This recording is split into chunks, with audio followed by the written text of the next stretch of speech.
Hello divine feminine.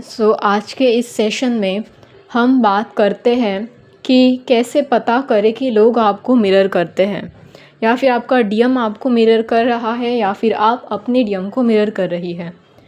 तो यहाँ पर सबसे पहली बात आती है कि अक्सर जब जो स्टार्टिंग में नई फेमिनाइंस होती है उनको ये प्रोसेस समझ में नहीं आती है और वो इस चीज़ से ट्रिगर होकर तुरंत रिएक्ट कर जाती है।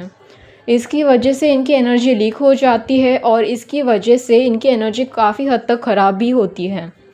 पर अगर हम इन चीज़ों को समझें कि किस तरह से मिरर के प्रोसेस होते हैं और किस तरह से ये सब कुछ चलता है जर्नी में, तो आप यहाँ पर मिरर होना यानी कि एक तरह का ट्रिगर है, यानी कोई आपको मिरर दिखा रहा है तो एक तरह से आपको ट्रिगर कर रहा है। तो यहाँ पर आप अपने आप को शांत करके आपके रिस्पॉन्स को किस तरह से हैंडल कर सकती है या एनर्जी को किस तरह से चेंज कर सकती है, हम यहाँ पर आज के सेशन में इस बारे में बात करते हैं। तो सबसे पहला जो टाइप आता है वो same to same mirror technique. मतलब यहाँ पर आपके इश्यूज जो होते हैं वही सेम इश्यूज आपके डीएम के भी होते हैं।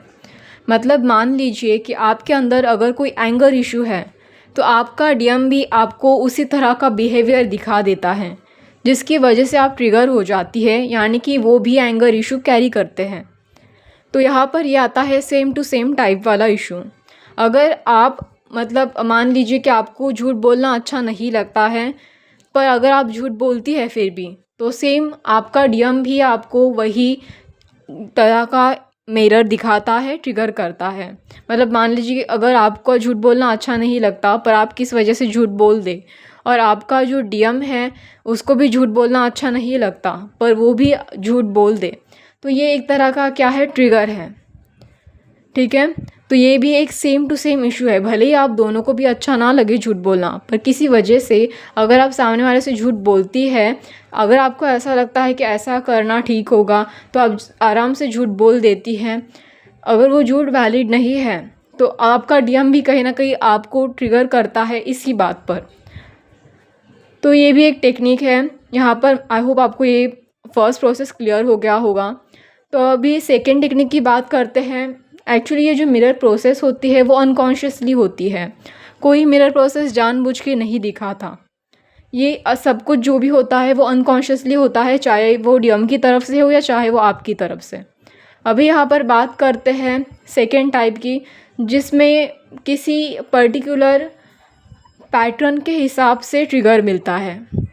तो यहाँ पर मान लीजिए कि आप में मतलब आपने बहुत टाइम से पहले किसी यानी कि आपके पास से, ठीक है, सो यहाँ पर किन्हीं लोगों का आपने अगर जेलसी, हेट या फिर डीमोटिवेट करना, आपको इस तरह के पैटर्न अगर आपने झेले हैं, भले ही वो आपका खुद का अपना बिहेवियर नहीं है या आपके खुद के अपने शैडो साइड नहीं है, ये आपका खुद का अपना इशू नहीं है, फिर भी आपका डीएम आपको डिमोटिवेट करता है या बार बार आपकी इंसल्ट करता है या फिर कोई वैसा ही बिहेव करता है जैसा इससे पहले आपको जो लाइफ में लोग मिले थे आपके पास्ट में या फिर आपके अदर थर्ड पार्टी रिलेशनशिप में, तो उसी तरह का बिहेव करके आपको डीएम इस तरह से भी आपको ट्रिगर करता है कि उस पैटर्न के वाउंड्स है, जो हर्ट है, वो क्लियर नहीं हुए हैं। तो इस वजह से भी आपको ट्रिगर मिलता है। अभी थर्ड बात आती है थर्ड प्रोसेस में। तो ये जो थर्ड टाइप आता है यानी कि हमारी थर्ड टेक्निक, इसमें इशू ना ही आपका होता है ना आपके डीएम का। ठीक है, मतलब ये आपका भी अपना बिहेवियर पैटर्न नहीं होता और आपके डीएम का भी अपना खुद का बिहेवियर पैटर्न नहीं होता। जैसे कि हमने फर्स्ट प्रोसेस में देखा सेम टू सेम पैटर्न वाला इशू, जिसमें आपको भी एंगर इशू था, उनको भी एंगर इशू था, या फिर मान लीजिए कि आपको भी कम्युनिकेशन का कोई ब्लॉकेजेस था और उनको भी कम्युनिकेशन का कोई ब्लॉक था।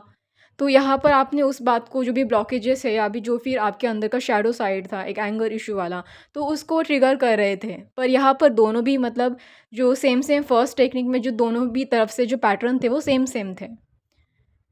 पर जो सेकेंड और यहाँ पर जो सेकेंड टेक्निक थी वहाँ पर हमने क्या देखा कि ये भले ही आपका अपना इशू नहीं था, आपको जो ट्रिगर मिल रहा था वो आपकी खुद की अपनी शैडो साइड भले ही नहीं थी, फिर भी आपको आपका डीएम ट्रिगर कर रहा था क्योंकि आपने वो कहीं ना कहीं औरों से वो नेगेटिव चीज़ें झेली थी जिस वजह से आपकी एनर्जी ख़राब हो रही थी।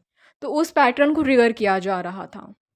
पर अभी यहाँ पर जो थर्ड टेक्निक है ना, वो यहाँ पर ना ही पैटर्न का इशू है और ना ही कोई अपने शैडो साइड का इशू है। ये बस कुछ इस तरह का इशू है जो एक सिचुएशन से या किसी पर्टिकुलर पर्सन से आया होगा। मतलब देखिए, ये ना ही आपका अपना कोई प्रॉब्लम है और ना ही आपके डीएम का। पर मान लीजिए जैसे एग्ज़ाम्पल के तौर पर कि अगर आपके डीएम को किसी ने ज़ोर से चिल्ला दिया है, ठीक है? मतलब किसी ने आपके डीएम की किसी पर्टिकुलर सिचुएशन में बहुत घटिया से घटिया, ज़रूरत से ज़्यादा बेइज़्ज़ती कर दी। कुछ ऐसा वर्ड यूज़ करके जिससे आपका डीएम काफ़ी ज़्यादा हर्ट हो गया। तो हो सकता है आपके और आपके डीएम के बीच में मतलब वही सारी जो सिचुएशन है या उस टाइम पर आपके डीएम ने कोई अपने लिए स्टैंड नहीं लिया। कोई अपने मतलब अपनी बात नहीं रखी या अपने बारे में बात एक्सप्रेस नहीं की अपने इमोशंस उस टाइम पर। उस टाइम पर वो चुप रहा जबकि उसको एक्शन लेनी चाहिए थी। तो ऐसे टाइम पर वो क्या होता है, वो जो एक ट्रॉमा बन जाता है वो वाली सिचुएशन, जब वो अपने लिए स्टैंड नहीं लेता या फिर एक्सप्रेस नहीं करता खुद को। तो उस टाइम पर उसकी एनर्जी बहुत ज़्यादा घटिया हद तक ख़राब हो जाती है। तो अनकॉन्शियसली क्या होता है, कभी ना कभी आपके और आपके डीएम के बीच में इस तरह की सिचुएशन क्रिएट होती है और आप बिल्कुल उसी तरह का वर्ड यूज़ करके या फिर बिल्कुल उसी तरह के टोन में आपके डीएम से कभी ना कभी बात करती हैं या फिर अनकॉन्शियसली इस तरह का इवेंट हो जाता है, इस तरह की सिचुएशन क्रिएट हो जाती है। क्योंकि वो क्या होता है ना कि ये भले ही मतलब आपने कुछ जानबूझ के नहीं किया या आपके अंदर का कोई प्रॉब्लम भी नहीं था और ना ही आपके डीएम के अंदर का कोई प्रॉब्लम था, पर फिर भी इस तरह की सिचुएशन क्यों क्यों क्रिएट हुई?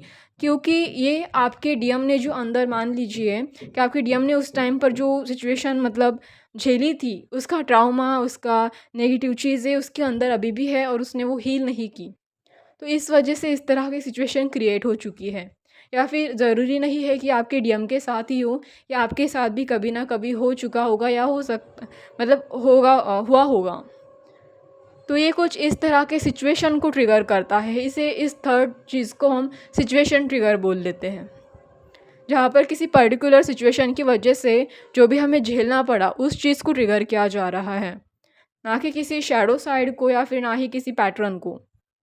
पर ये किसी पर्टिकुलर सिचुएशन को ट्रिगर कर रहा है जो आपका कभी ना कभी आपके पास्ट में कोई ट्रॉमा या कुछ घटिया एनर्जी रह चुकी होगी उस टाइम पर।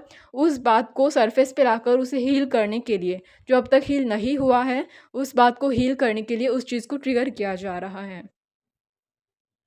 ओके, आई होप आपको ये थर्ड टाइप भी क्लियर हो चुका होगा। अभी फोर्थ टाइप की हम बात करें तो जो फोर्थ टाइप होता है वो आपके बिलीफ सिस्टम को ट्रिगर करना।